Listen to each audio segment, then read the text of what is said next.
first grade, so yesterday we finished Beezus and Ramona, one of my favorite stories of all time.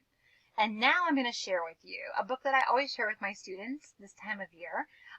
Unfortunately, my chapter book that I usually read from is at school in the depths of a closet that I'm sure is covered by all the furniture that teachers are not using right now. So there's no way for me to get to it. So I downloaded it on my phone. It's not going to be the same. I'll still be able to show you pictures, I think, but just to kind of give you an idea, that's what the cover looks like. And it's a book by Barbara Robinson called The Best Worst Halloween Ever. And do you see how it says worst and it's crossed out and best is written above it? I wonder if it starts out bad and ends up good. I don't know. We're going to have to read to find out. So I'm going to be reading you this chapter book from my phone, which feels a little weird, but that's okay. And Rashid's back here to kind of supervise and hang out. All right, The Best Worst Halloween Ever. The first page is an introduction, and this is what it says. "It isn't fair," Charlie said, and he was right. "Having no Halloween is the worst thing that could happen," he said. But he was wrong. There was one worse thing, and we heard about it in the morning announcements at school. Chapter 1. It was the principal's idea, but it was the herdman's fault, according to my mother. "Don't blame Mr. Crabtree," she said. "It wasn't Mr. Crabtree who piled 8 kids into the revolving door at the bank. It wasn't Mr. Crabtree who put the guppies on the pizza.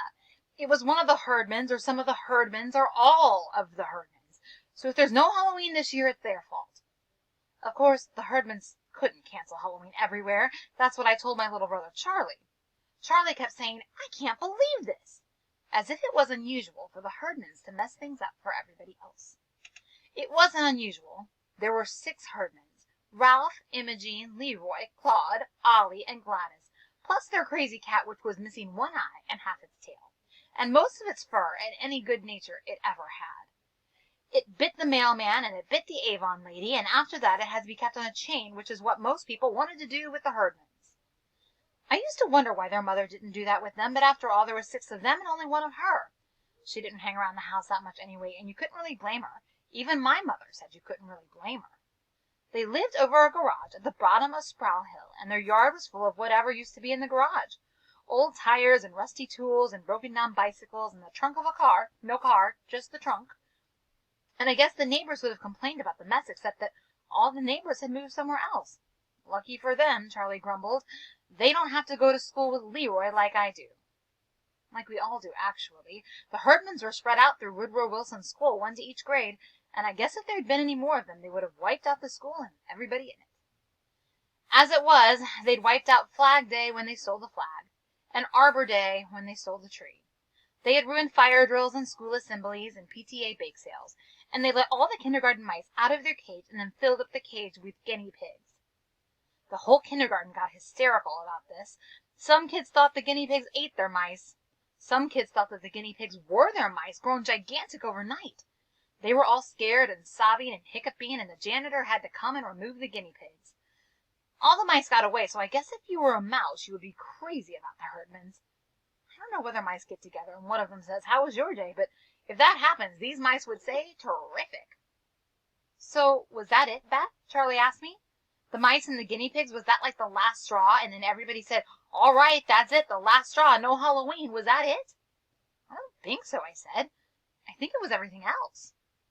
There had been a lot of everything else because Labor Day was late, so school started late. Parents had an extra week to buy their kids school shoes and get their hair cut. Kids had an extra week to finish the fort or tree house or bike trail or whatever else they'd been building since June. The teachers had an extra week to pray they wouldn't have any herdmans, I guess. And of course the herdmans had an extra week to tear up whatever they'd missed during the summer. That turned out to be a lot, and as usual with the herdmans, it wasn't always the things you would expect them to do. The police guard at the bank said that he had seen them come in. "Can't miss 'em," he said.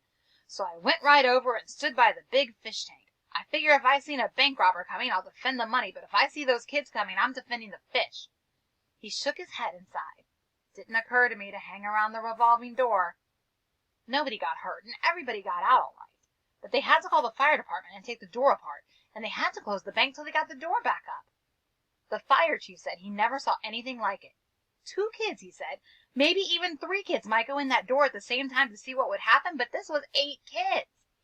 What you had was one section of a revolving door full of kids. Couldn't move the door forward, couldn't move it back, had to take it down, unless, you couldn't just leave them in there. This was supposed to be a joke, but most people thought it would have been a great opportunity to shut the Herdmans up somewhere, even in a revolving door. It would have been a great opportunity, except that by then it wasn't Herdmans in the door. It was 8 different kids, including Charlie. Why, my father asked him, why would you follow the Herdmans anywhere, let alone into a revolving door?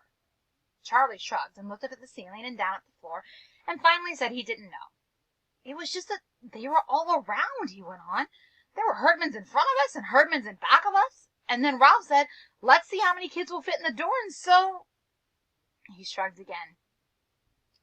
The bank manager was mad because of his door, and the bank guard was mad because he picked the wrong thing to guard, but nobody blamed him. How could he know what the Herdmans were going to do? Most of the time, I don't even think the Herdmans knew what they were going to do. I don't think they planned to mix up the mice and the guinea pigs until they happened to see some guinea pigs. And I don't think they decided to find some kids and shove them into a revolving door until they happened to see the door and a bunch of kids all at the same place at the same time.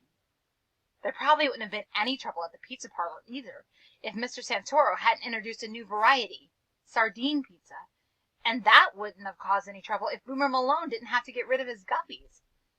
Boomer started out with 2 guppies in a fishbowl, and by the next week he had about 100 guppies in jars and bottles and bowls. Mrs. Malone told my mother that she even found guppies in ice cube trays. Boomer's original idea had been to sell the guppies, but he finally had to pay Leroy Herdman 50 cents to take them away. According to Gladys, they were going to dump all the guppies into their bathtub and then charge kids a quarter to come and see. The guppies go down the drain, once and for all. It won't hurt them, Gladys said. They'll just go wherever the water goes and swim around. They'll like it. Maybe so, but it never happened. Before they got the guppies home to the bathtub, Leroy and Claude and Gladys stopped in the pizza parlor, saw 6 sardines on the counter, and immediately swapped guppies for the sardines. Nobody ever did think that sardine pizza would be a success, but as Mr. Santoro said, after that, sardine pizza didn't have a chance. The customers agreed. One man said he didn't think he'd ever eat any kind of pizza again. Wasn't looking, he said. Took a bite, and the next thing I knew there was half a guppy in my mustache. So there really wasn't any last straw. But by the time the school started, so many people were mad at the Herdmans for so many reasons that, something was going to happen. It's got to stop, the mayor said. But nobody knew that it was going to be Halloween. Boy, those Herdmans. All right, we'll hear about them in Chapter 2 tomorrow.